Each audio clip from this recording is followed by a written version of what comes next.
It's always nice to meet a hero and a star, and we've got one for you. And he's Ginger, and he's at Radio 2, and he's the biggest name in radio. Chris Evans, how are you? Well, thanks for that intro. Some of it's true, some of it isn't, but thanks anyway. I'm fine, how are you? I'm ever so good. Let's go one by one then. You are here at Radio 2, you are the biggest name in radio, and you're about to take over the breakfast show. How do you feel? Well, I'm not the biggest name in radio. That's definitely not true, because Sir Terry Wogan definitely is. I'm very honoured to be taken over from him. I'm very humbled by the whole situation, and I'm very focused, and I'm excited, and I will be nervous, but I'm not nervous yet. Let's face it, there was only you and Jonathan Ross who could have taken over from Terry Wogan, because there aren't that many big names in radio anymore. I mean, there's Tony Blackburn, I suppose. He was up for it. Was he? Well, not that I heard of. There are lots of big names in radio, but it's just about being in the right place at the right time. The timing of taking over from a guy who's been on his show on and off for nearly 30 years, you just have to be at the right place at the right time, and thank heaven I was. You can't plan this. It's impossible to plan. To be sort of 43 years old when the guy you're taking over from was 37 years old when he started, and to have then had 4 years of practicing on the station and becoming part of the family, and then conveniently being here for when the Knight of the Realm, that is Mr. Wogan, decides to step aside. That's the stellar alignment of unparalleled consequence as far as my career is concerned, and I'm happy to get on my knees now and say thank you again. It seems like everything happens for a reason in life, and you have ups and downs. Radio 1 was a high for you, TFI Friday was definitely a high for you, then it all seemed to kind of go down, and you're back at the top again. Do you think you have to come down to go back up? No, you definitely don't have to come down to go back up. And I don't advise it for 1 second. It takes years off your life. It sends your hair white instead of Titian, red, ginger, auburn, call it what you like. But I had to, a lot of people have this hiatus in the middle of their career because you plan for a lot of things. You work really hard, but you don't plan for what happens when you win. When you get the trophy, when you raise it aloft, you don't really know what to do next. And what you should do is just carry on doing what you've done. But it feels like an end of some sort, and so you look for a new beginning or the next chapter, and it's not. It's about carrying on doing what you're doing and sowing seeds for next season. What I've realised now is that in what we do, which is radio every day, there is no end point, and it's about consistency, and true success is consistency. And if you look at Steve Wright, and you look at the Today programme, and you look at Terry Wogan, and you look at the guys on 5 Live, it's just coming into work every day, doing your job, going home. And lots of other aspects of the media, whether it be book publishing or whether it be movies or television, they tend to have these sort of 13-week, 22-week periods, where they start, they rehearse, they film, they write, they produce, and then they have a wrap party or an end. That doesn't happen in radio. It's like a normal job. You go to work every day, and you might get a sticker rock in the summer, and you might get a mince pie at Christmas, and you've got to realise that. And when you do, and the sooner you do, the better it is. Long answer to your question, but there you are. Does it ever become normal when you're on the telly and millions of people are watching you, or at Radio 1 and the number one DJ in the country? Yeah, I suppose you do. I mean, it's about realising why you're there in the first place. Do you think about your audience? Yes, you do. But more importantly, you think about why you're there. You're there because you've got to do a job. What's your job? Well, for John Humphreys, it's extracting, more than a yes or a no out, or even in fact a yes or a no out of a politician. For Jeremy Vine, it's about playing devil's advocate to all the people who's got on moaning about this, that, or the other. For Steve, it's about getting people through the afternoon at work and being the soundtrack or the backdrop to home time, which is 5 o'clock. And so I think about that. I think about, why am I there? Well, I'm there to cheer people up primarily, to make them feel a bit better if they're down, to make them feel better still if they're already up, to play the right music first and foremost, because we're a music entertainment radio station, and also not to indulge that airtime with my woes and my worries and leave them at the door. And that's what that's the mistake I used to make. I used to think that after a while of sort of putting cash in the bank for the listeners, I'm allowed to then make a withdrawal for myself. Well, I'm not. That's not what I'm allowed to do. I'm allowed to feel bad and be cheered up by other people on the radio, but when I'm on the radio, I'm not allowed to be miserable or to be negative. That's a rule I made 4 years ago, and I've stuck to it, and it's working pretty well at the moment. I'm about halfway through the book, and what it seems to me is part of your fame came from the fact that you were kind of flawed. You were struggling with coping with the huge fame that you had. No, without doubt. I have a very clunky career path and life path, and that does make for interesting reading. Blimmin' tiring to live, and almost destructive. Well, it is destructive, but almost ultimately destructive. But no, of course it makes you more interesting. All my favourite people that I want to read about have had the highs and the lows and the black clouds and the sunny days. John McEnroe's biography, one of the best ever written.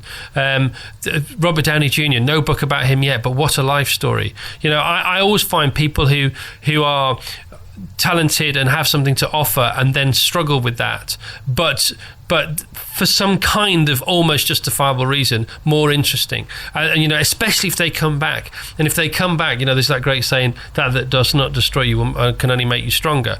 If you come back, you are better than you were before because you have a perspective, whereas before you had this source of energy and talent or ideas or creativity or whatever it may be. But now you have that, and then also you have a perspective for what to do with it, how to make it more useful. So you are the puppet and you're the puppeteer, and hopefully you're making something that will leave people, in a better mood than when they joined you, but also without taking anything away from them. It's a positive, creative, additional sense of having been entertained than a dirty one that leaves you ultimately, feeling a little bit less of a human being inside. There's two things I've learned from the book. It seems to me the more creative you are, the more disciplined you have to be. And secondly, as much as being a great talent and entertainer, you've got to be a brilliant businessman, because you're both, aren't you? No, I'm a terrible businessman. I'm an awful businessman. If I was a good businessman, I'd still have most of the money that I once did, and I don't have that. And it's not because I've spent it, it's because it's just disappeared. So no, I'm not a good businessman. I was driven by a desire to do what I loved, which caused me to borrow £85 million from a bank, which then I did at the right time, which consequently meant that I could turn that into over £200 million. But that, even though it was business, it wasn't a business decision. It was a creative, instinctive decision made by my absolute driven ambition to get back on the radio. I wouldn't have done that for a business decision. If I had done, or if it had been a money-minded sort of decision, I wouldn't have taken it. I didn't care. If I lost £85 million, it was worth it to have a chance at getting back on the radio. So no, I'm a terrible businessman. I mean, I'm done all right. I know, we're okay for a loaf of bread and a can of beans, but no, don't follow my business pattern whatsoever. Whatever you do. What bothers you more, losing all that money or having Carol McGiffin on the TV talking about you on Loose Women every day? Well, I don't know if she does talk about me every day, because I only ever see it when it's on in the gym, which is the same gym she goes to, by the way, which is a bit spooky. But at least if she's on the telly, I know she's probably not going to be in the gym. However, they do pre-record some of those, so that worries me from time to time. But we have the sound down, so I don't actually know what she's talking about. But I can imagine what her voice sounds like, having heard it for a few years. Now, it doesn't annoy me at all. Carol does what she likes, and she gives some enjoyment to some people, and that's fine by me. Can I ask you some silly questions? What's your greatest achievement? What are you most proud of? Having a son and a daughter and a wife and a great little dog called Beth. So you'd give up all of this for that? Always. Of course. Yeah, this is still only work.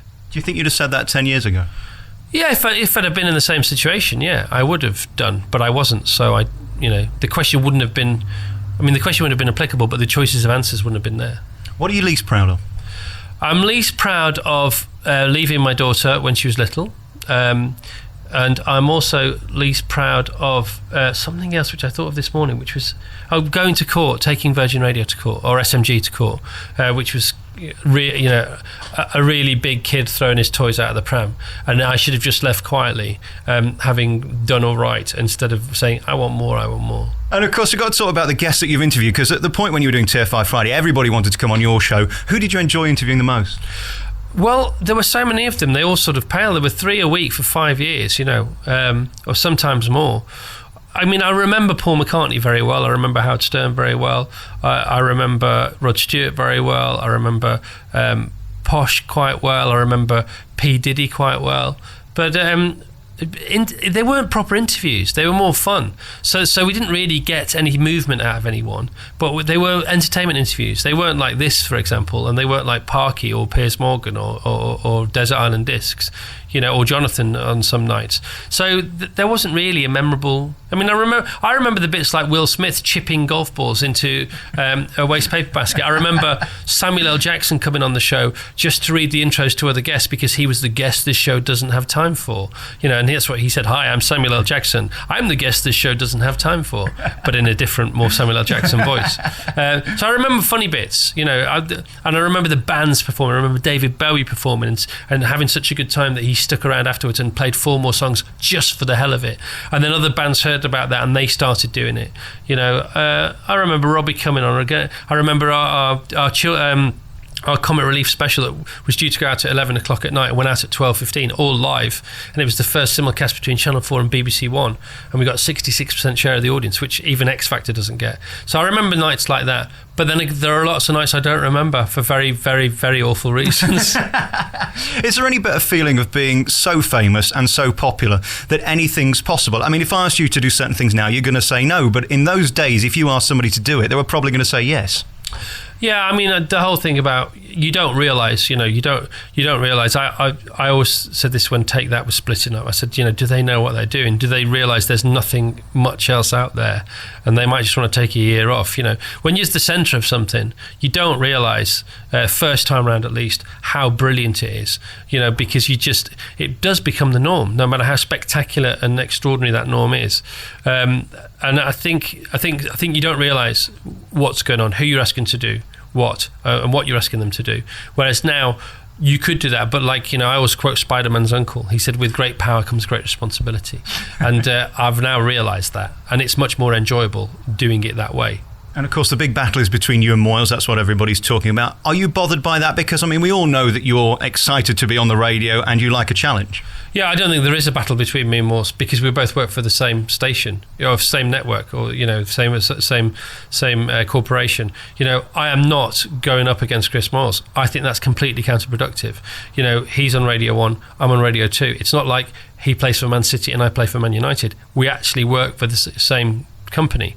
So no, there is no battle between me and Chris Moyles as far as I'm concerned, and that's not me copping out. That's me seriously thinking about what I have to do in January. Good luck to Chris, good luck to whoever takes over from him, and as far as I'm concerned, I've got to look after Terry's audience. I've got to grow that audience if I can. I've got to keep the demographic as wide as possible.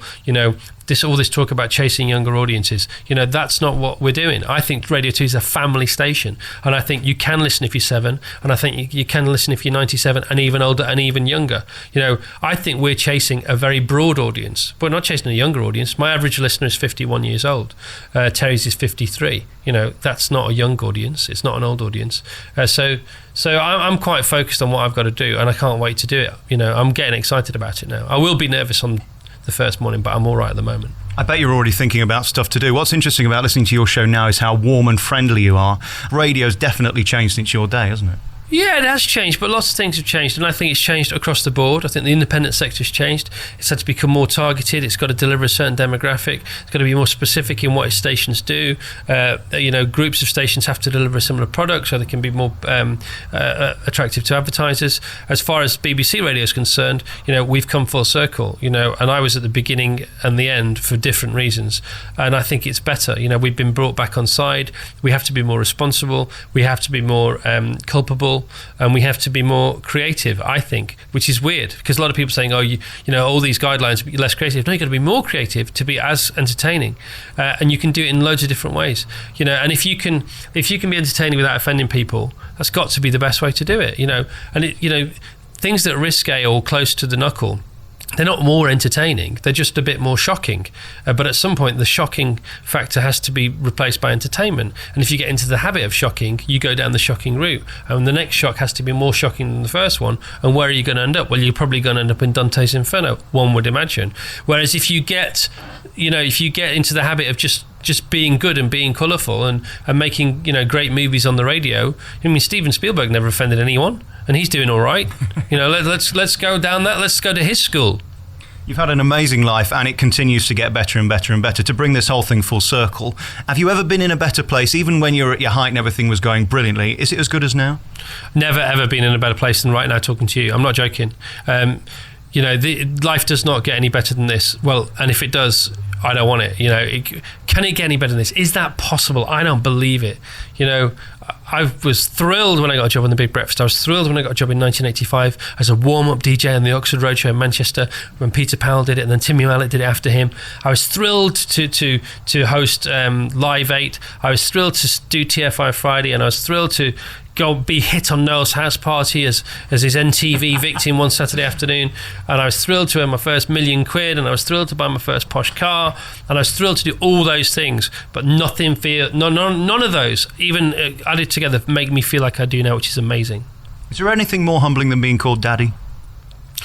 Granddaddy, maybe. All right, listen, congratulations on being you. Thank you for the memories, and good luck with this new breakfast show. I'm sure everybody's going to be there, and all this nonsense in the papers. Do you even read it?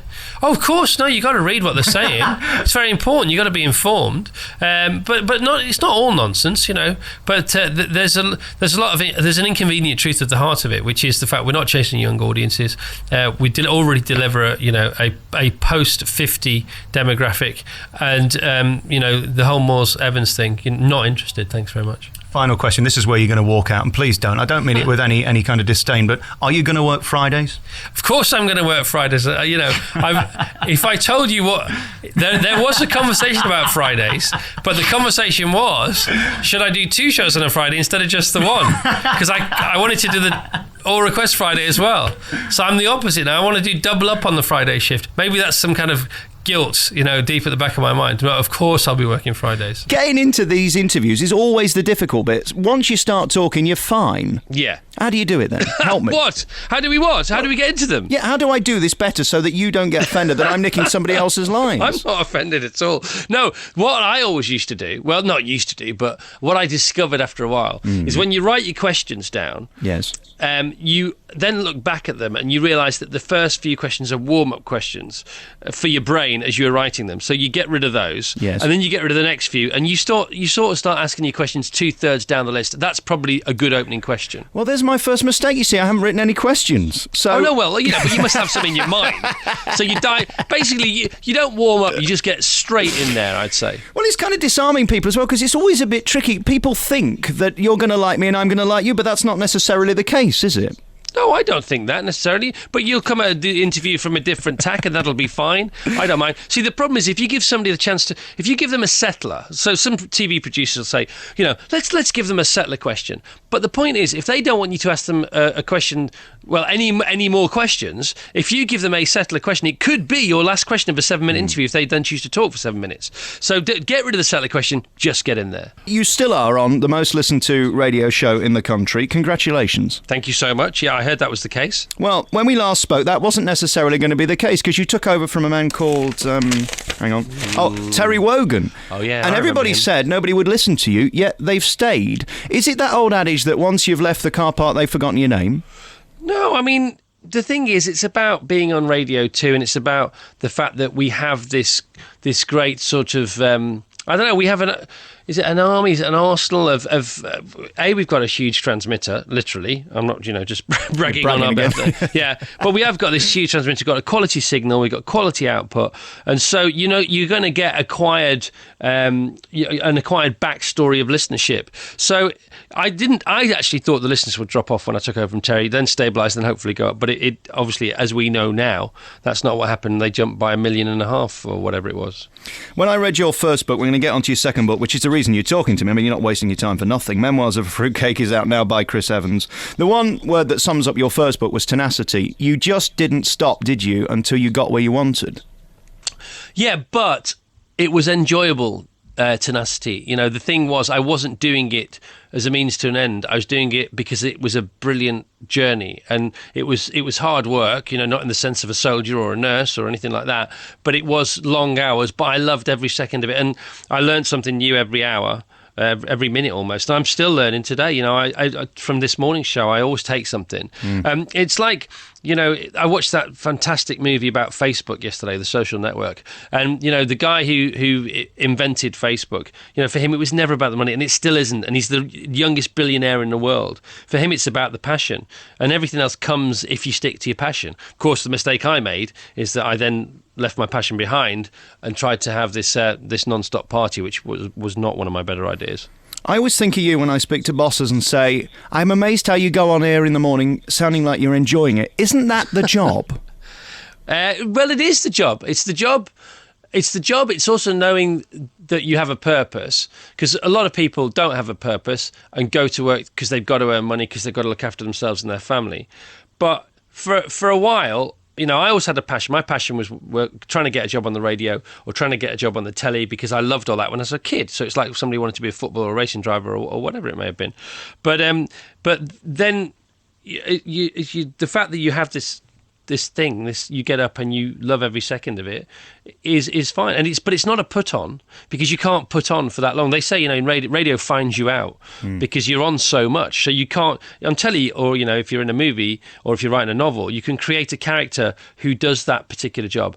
And on radio, some people try and do that, and it doesn't work because there are too many hours. You have to end up, yourself will out, you know, especially if you're on for 3 hours every day, as you know. If they were sat in front of you, your listeners, your mind would explode. Comedians do big arenas, 30,000. You've got millions of them. Do you think about that, the number of people who are listening? No, but it does help, because it helps with the amount of traffic you get back when you say something. So the energy is everything, we know.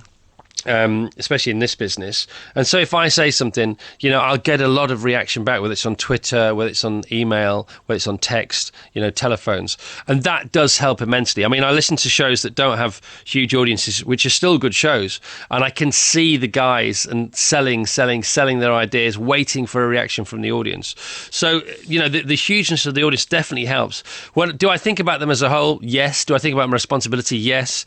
But, you know, if I had one listener or 10 million listeners, the one listener would be as important as the 10 million, and because it has to be that way, otherwise it's not right. We're back with Chris Evans talking about his new book, Memoirs of a Fruitcake, and we were just talking about your responsibility, and we spoke about this last time, that you suddenly have a conscience about that. I think there was a period, certainly in this book, where you didn't necessarily have that worry about what you were saying on air and would say anything. Yeah, no, there's no doubt about it. You know, I ran out of ability to be on the radio, or for somebody who should be allowed to be on the radio, because I just thought it was a bane, thought it was some kind of almost not punishment, but, you know, some kind of burden to bear, being, you know, having to go on the radio every day. Well, you don't have to go on the radio every day. Go and do something else. Go and, you know, in fact, don't be on the radio, because you're actually not very good at it anymore, and you're saying things that nobody wants to hear.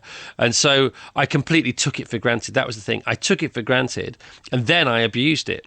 You know, I didn't abuse it sort of consciously, but, you know, any kind of abuse is abuse, and that's what I did. Let me ask you that question about those around you and why they didn't rein you in. I mean, your mum, for example, is one of the most special people in your life. Did she ever say to you, here, Chris, just wind your neck in a bit? My mum has never commented on my career. No, to her, it's just, I don't know whether it's important or not, but it's definitely not a topic of conversation.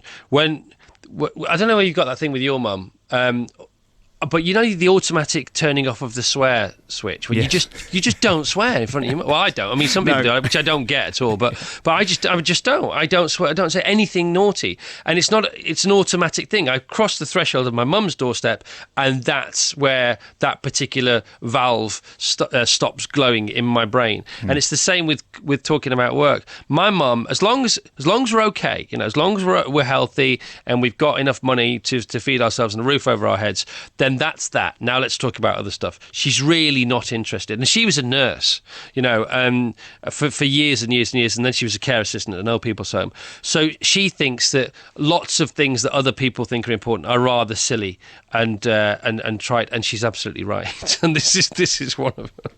And in the latter part of your career in the last 10 years, Chris Evans walking in a building is a big deal for those around you. Does that ever become normal when there's kind of an aura? I know that sounds silly, but there is. I've seen people around you. No, well, it's not an aura. I mean, there's a ring of something, and you know, but everybody gets it. Alan Sugar gets it.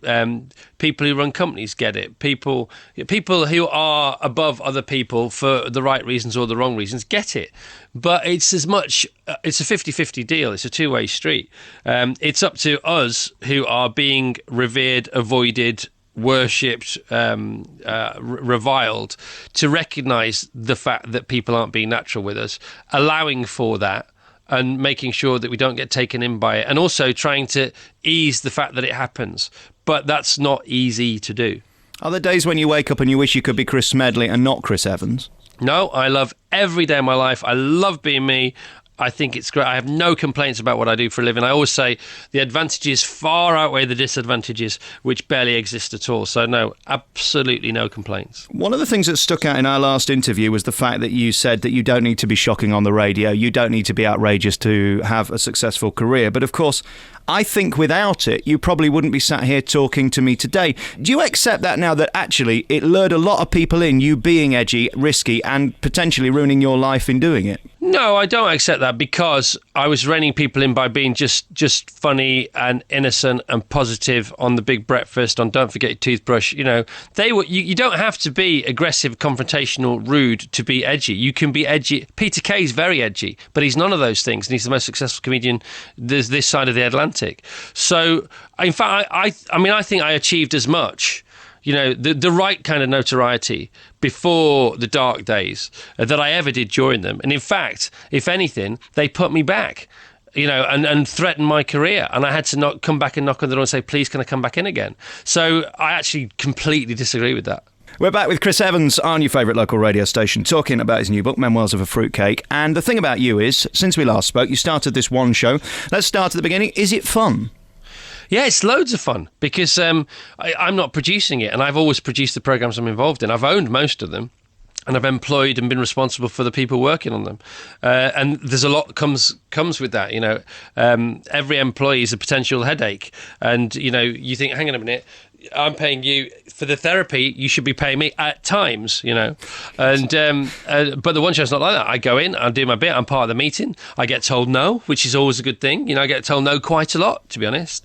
At least 3 or 4 times a week. Really? Yeah, you're not doing that, you're not doing that. Can we do this? No, I can't really do that this week, Chris. Maybe I want to do that next week. So it's good, and it's I'm part of a team, you know. I'm not the player manager and the goalkeeper and the left winger and the right winger. I'm part of a team, and I go in there on a Friday, and it's brilliant. You know, I get in there, I meet up with Alex at 1 o'clock. We have a little chat. We have a read through the script, and then we have a block through, and then we do the show, and before you know it, it's over. And everybody says it's not long enough, and that's the one thing you want them to say about your show. It's not long enough, because that means they want more. The one thing you don't want to say is, it's a bit long. You're quite tough on yourself in this book about the fact that it was all riding on you. Is it now nice that you don't own Radio 2, and that therefore if it fails, it's not going to go bust? Because that's really where all this started, wasn't it? The megalomania came on the back of the fact that it was all riding on you. Yeah, no, the megalomania came before, and then the frustration and the anxiety and the conflict came with the fact that it was all riding on me, you know. And I sort of stepped on my own head and pushed it further under the water needlessly. I didn't have to do that. If I could have been more organised, it would have all worked out fine. But then I wouldn't be here now, wouldn't be married to Natasha, wouldn't have my son Noah. So it's, you know, it's all okay the way it's worked out. But not owning Radio 2, I wasn't aware that it was for sale, by the way. But and not only the one show. No, this is a far better way. It's a far healthier way of existing, as far as I'm concerned. You know, I get paid, I pick up a check, that's the end of it. I don't have to do any of the stuff behind the scenes. I'm not very good at running a company. You know, I was very fortunate. I made a lot of money by accident. It was accidental. It was a convenient accident for a while, and then it was then it wasn't such a convenient accident. But you know, as far as owning and running, you know, things, I'm fine the way I'm. The responsibility is there to the BBC, which is entirely different. And I do feel a huge responsibility to the BBC. You know, we had troubled times a couple of years ago with the Russell Brand and Jonathan Ross episode, and we're always under flak or always under fire. And I do definitely feel a responsibility to upholding the quality, the family values of the BBC, reminding everybody in my little way what that's about, conveying that to the listeners, and then hopefully averting some of the flack, which we do get, some for the right reasons, some for the wrong reasons. I listen to your radio show and I hear that you get dressed in the dark in the morning. Does the current Mrs. Evans not know who you are? She does know who I am, and that's why I have to do what she says, because I'm her husband.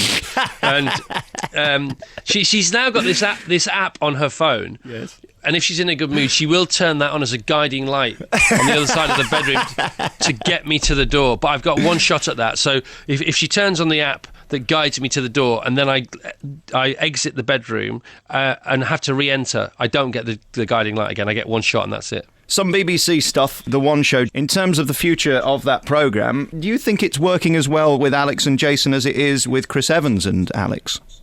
Well, I mean, the figures speak for themselves. The figures have never been healthier for Monday to Thursday and for Friday. I mean, I can't do for 5 days a week. You know, I was only ever asked to do 1 day a week. They auditioned copiously for Jason and Alex, and the viewers have given them the thumbs up. They now have more views than that show's ever had before. If they wanted you to do 5, you'd say no, would you? If they wanted me to do, well, I've done a couple. I've done a couple of super subs for Jace, but they wouldn't ask me to do 5 because Jason's the incumbent Monday to Thursday, and I'm doing me Fridays. And all that fracas about you and Chris Moyles, you went on the Richard Bacon show and said a few things. Do you regret that now? Or... Yes. Oh, really? Yes, definitely, 100%. Yeah. So why did you do it? Well, I did it because I was asked a question at the end of an interview. I didn't have an agenda. We had a 1 hour interview. I get on very well with Richard. We're both massive radio anoraks, and we were talking about the ins and outs of things. And I shouldn't have said what I said publicly about a guy who's on the same team. And I shouldn't have said that. You know, I think Chris is good enough, old enough, wise enough to make his own decisions. And I shouldn't have said. You know, when Richard said to me, "Do you think he should leave?" I should not have said yes, even if I thought it. That's sad though, because that's what we love you for, your honesty, isn't it? In a way. Yeah, but I wouldn't have been dishonest. You know, you don't have to say what you think. But you shouldn't say what you don't think. That's being dishonest. But you cannot say what you think. Listen, we could do this for another hour, and we've got to go now. I'm totally confused. Memoirs of a Fruitcake is out by Chris Evans. It's always a joy to talk to you, and thank you for the memories, and good luck with the Radio 2 show. I believe it's got quite a few listeners. Chris Evans, thanks. You're welcome.